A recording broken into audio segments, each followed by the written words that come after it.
Soy el alumno Víctor Marcial Alegre Ortiz, estudiante del Instituto Científico y Tecnológico del Ejército, de la Maestría en Gestión e Innovación Tecnológica. A continuación, voy a exponer el tema sobre la mente bien ordenada.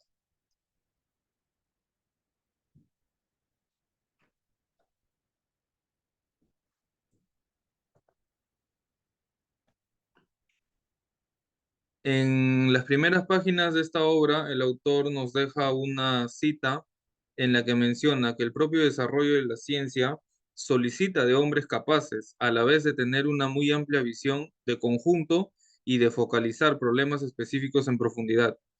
Al finalizar la exposición y luego de haber explicado los 9 capítulos de la obra y los 3 anexos propuestos por el autor, volveremos a esta diapositiva para tratar de comprender qué es lo que aporta, qué es lo que trata de centrar en nosotros el autor de la obra.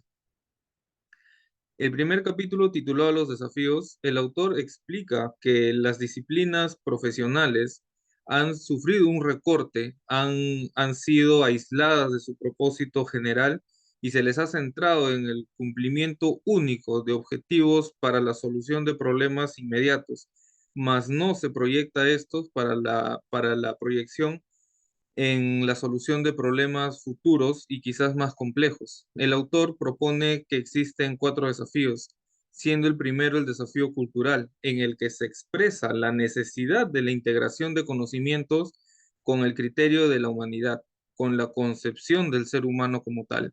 También está presente el desafío sociológico, que es en el que el autor propone que el ser humano debe dominar, debe mantener un dominio y conocimiento completo sobre el perfil sociológico para que el conocimiento sea revisado de manera permanente a través del pensamiento, ya que el pensamiento es el capital más preciado que tiene la sociedad y se debe mantener en constante supervisión y mejoramiento.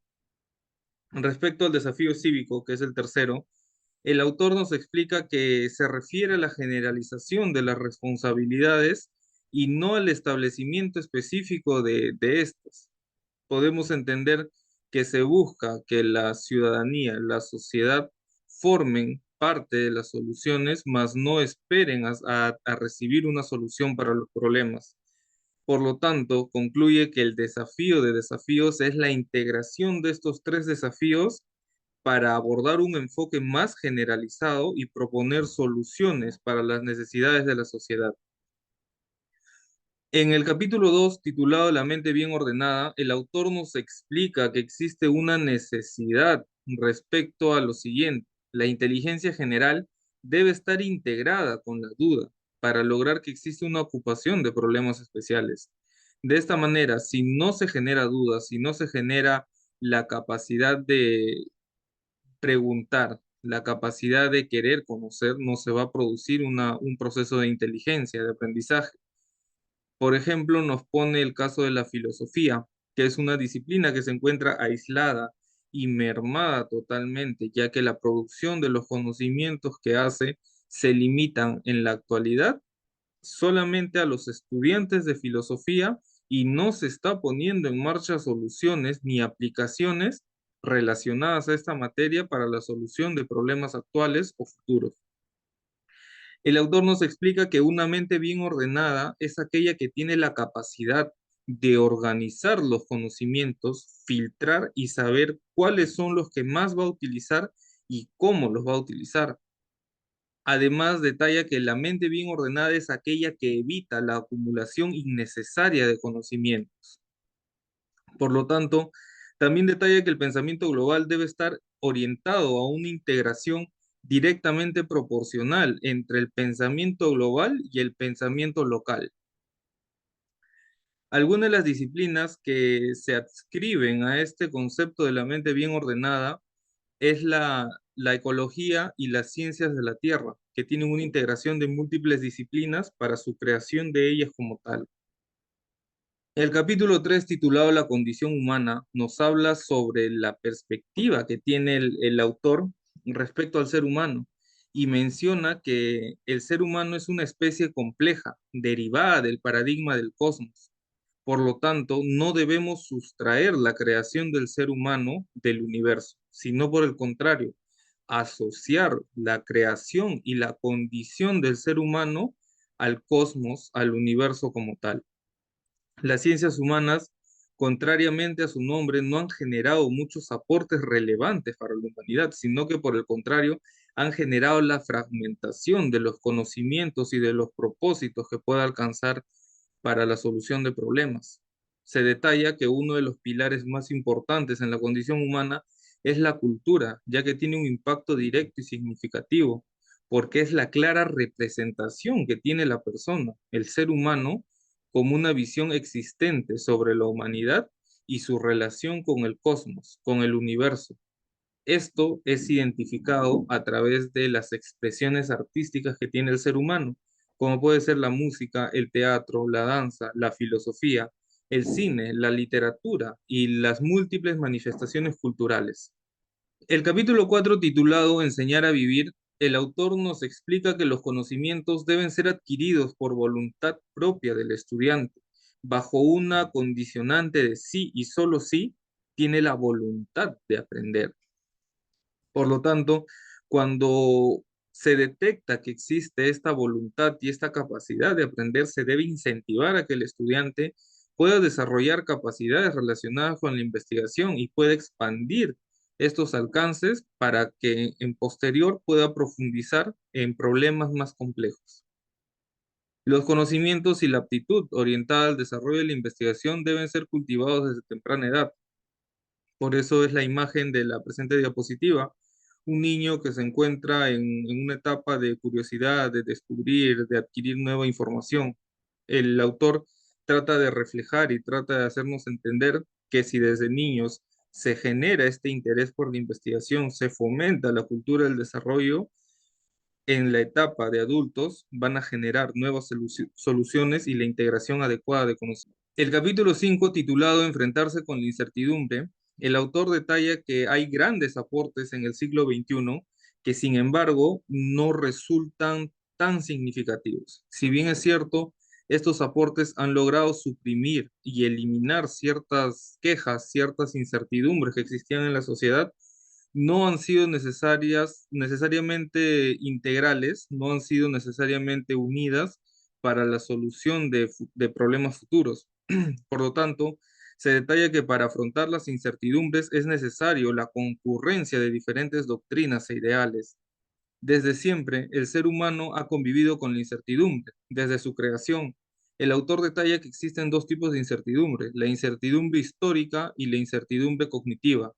Respecto a la incertidumbre histórica, podemos entender que esta es el paso del tiempo, el crecimiento y la evolución de la humanidad que se ha visto siempre en constante amenaza, ya sea por factores contextuales como también los factores asociados a decisiones humanas, como pueden ser guerras, enfrentamientos, traiciones, entre otros, como también la incertidumbre cognitiva, que es la incesante búsqueda de conocimientos para tener la respuesta y la solución frente a problemas del futuro.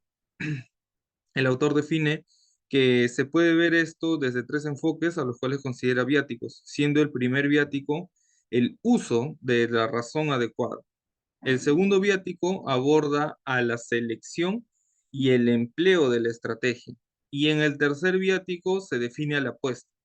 La apuesta en el sentido de tomar la decisión y de tomar la iniciativa, haciendo célebre a una frase que el que no arriesga no gana. De esta manera, el autor también trata de hacer una similitud análoga al explicarnos que obtenidos los conocimientos y teniendo la seguridad de que se va a solucionar un problema o se va a enfrentar este problema, debemos apostar por ejecutar esta solución. En el capítulo número 6, el aprendizaje ciudadano, el autor explica que es muy importante la educación para lograr el aprendizaje y la aceptación de la condición de ciudadano en el ser humano. Entonces, entendemos que el ciudadano y el ser humano no llegan a ser lo mismo, porque para el autor, el ciudadano es aquel que ha logrado desarrollar y aplicar valores tan fundamentales como la solidaridad, la responsabilidad y el respeto. Por lo tanto, El concepto del verdadero ciudadano, según el autor, es posible lograr solamente si es que existe una adecuada adaptación de la educación enfocada en valores, enfocada en la solidaridad, en la responsabilidad y el respeto de todos los integrantes de la comunidad, siendo así que el concepto de Estado-nación se hace presente. Este concepto está referido a la sociedad estructurada de manera adecuada y articulada por sus ambiciones, por sus relaciones e intereses, así como competiciones y la búsqueda constante del cumplimiento de objetivos que puedan alcanzar el propósito máximo, que es el progreso y el desarrollo de la nación.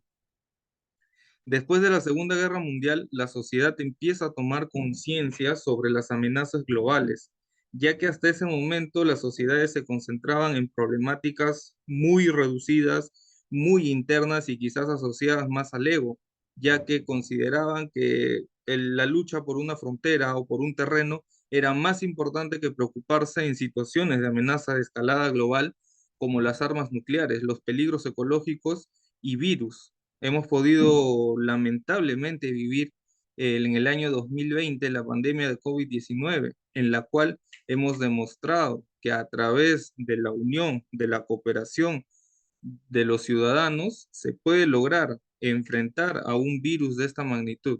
En el capítulo número 7, titulado Los tres niveles, el autor hace hincapié nuevamente a la importancia de la educación y la finalidad que tiene esta en el desarrollo del alumno. Además, propone tres niveles, los cuales son los siguientes. En el primer nivel, el grado primario es la educación más relevante que se le puede brindar a una persona, ya que se le debe incentivar la curiosidad, se debe formular preguntas contextuales en relación a su condición como ser humano, como por ejemplo, ¿por qué somos creados?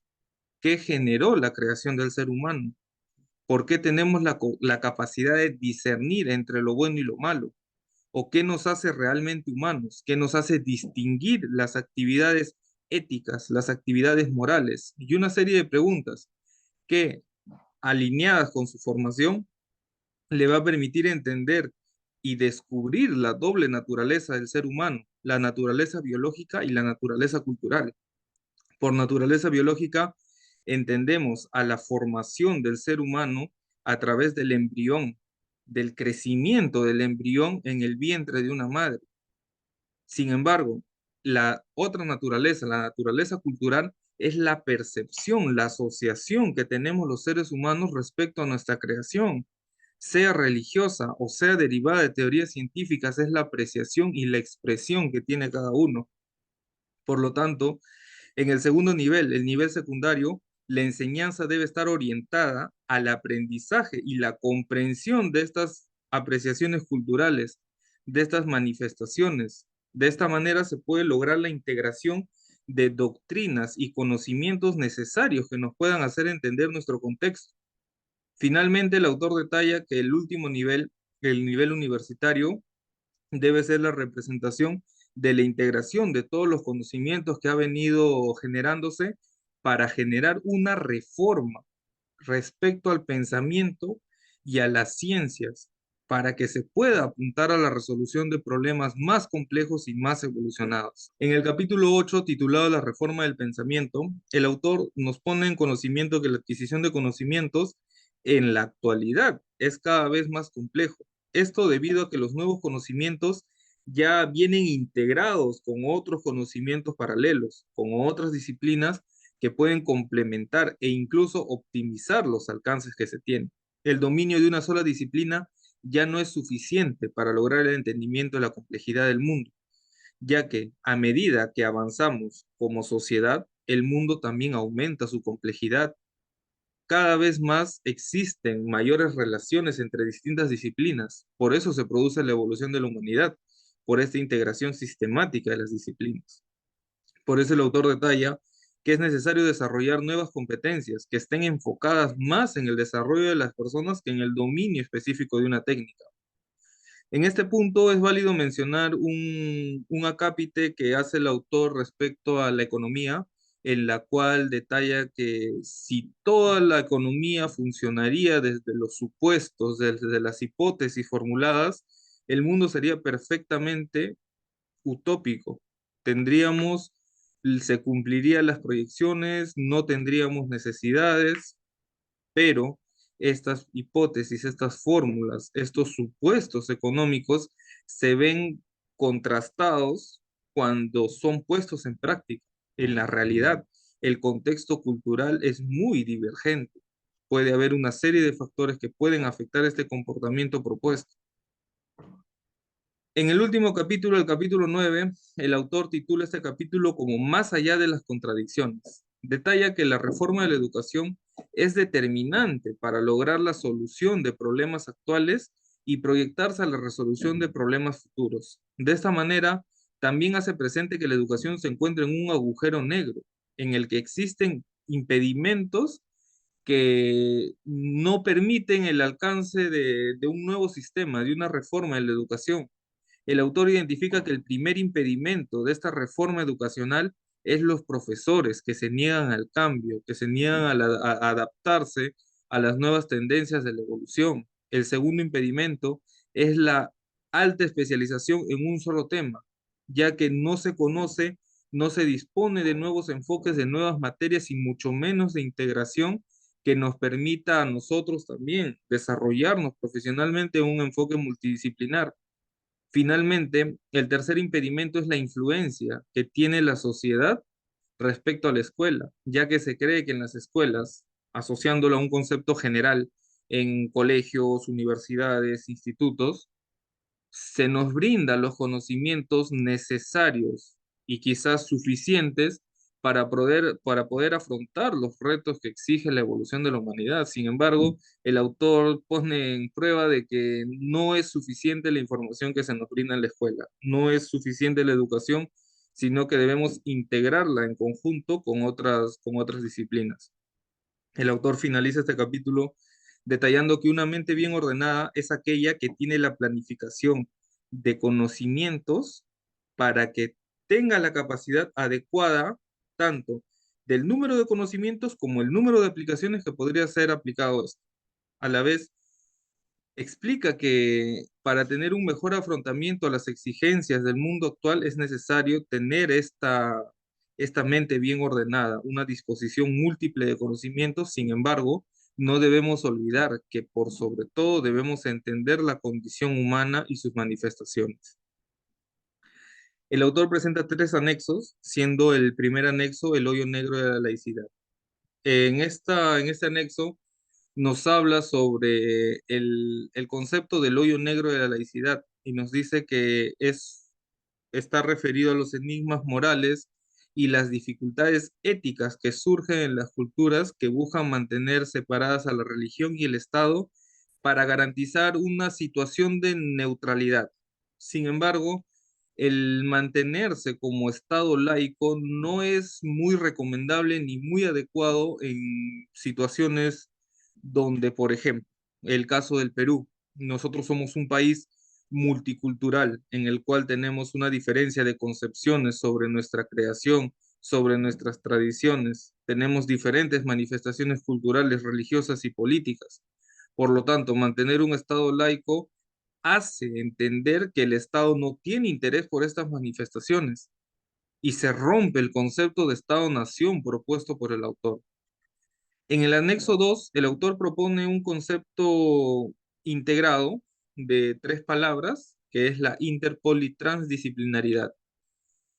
Respecto a este concepto, es una metodología que busca fomentar la comunicación y la cooperación entre disciplinas, superando cualquier barrera disciplinaria que pueda existir.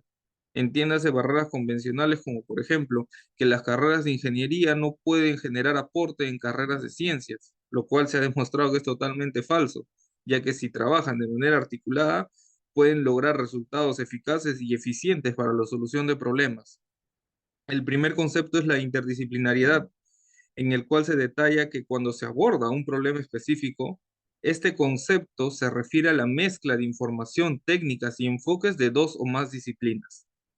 A la vez se presenta la polidisciplinariedad, que es un término que no es tan utilizado como el término anterior ni como el siguiente que voy a exponer a continuación, pero que sin embargo es la descripción del estudio desde un enfoque de varias disciplinas sin llegar a una integración profunda en sus métodos. Finalmente, la transdisciplinariedad nos pone en contexto de que es la capacidad de analizar y de resolver problemas desde una perspectiva más integradora, ya que busca la solución en un marco conceptual y práctico que trasciende las disciplinas específicas. Finalmente, en el anexo 3, el autor nos habla sobre la noción del sujeto. Este tema está inextricablemente ligado al entorno y al contexto de la persona, ya que como se había mencionado antes, el ser humano tiene distintas creencias, distintas manifestaciones culturales y una sola explicación biológica de su creación. Por eso es que es una unidad compleja de entender, y así también lo catalogó el autor, como una unidad compleja del tema, que implica que el individuo es único, pero sin embargo es parte de sistemas mayores, como el ecosistema, como la sociedad y como la cultura. Si analizamos estos enfoques, nos damos cuenta que el ecosistema es una combinación de aspectos biológicos, de aspectos geográficos, de aspectos físicos. Y en este punto, el ser humano es parte de él también.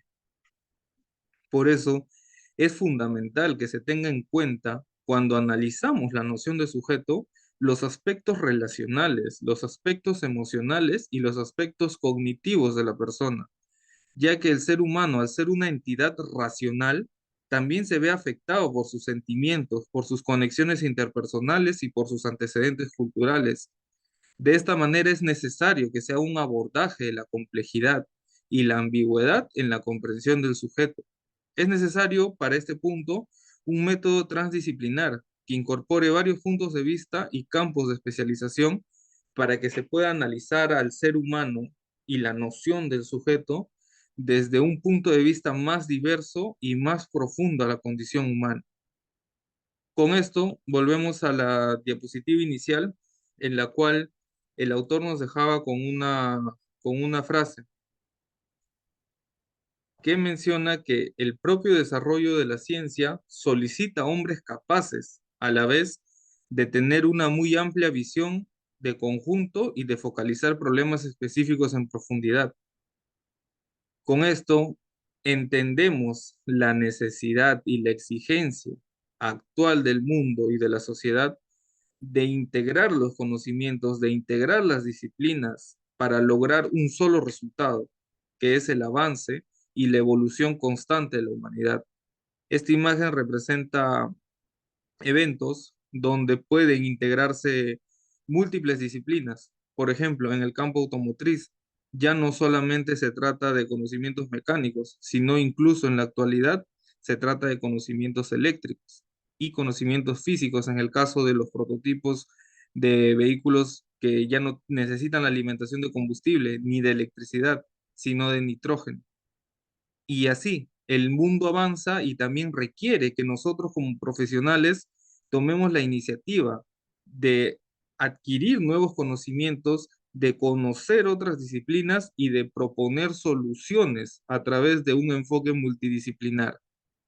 Esa es la conceptualización, ese es el entendimiento que he tenido luego de haber revisado la obra, la cual me pareció muy interesante, la cual me genera aportes bastante significativos y en los cuales he podido realizar una lectura reflexiva asociada con contextos no necesariamente personales, sino más bien generales, con situaciones que se pueden ver en las noticias, que se puede conocer a través de amigos, de familiares y de esta manera tratar de comprender la necesidad de lo propuesto por el autor de esta obra, que es integrar los conocimientos para la resolución de problemas. Muchas gracias.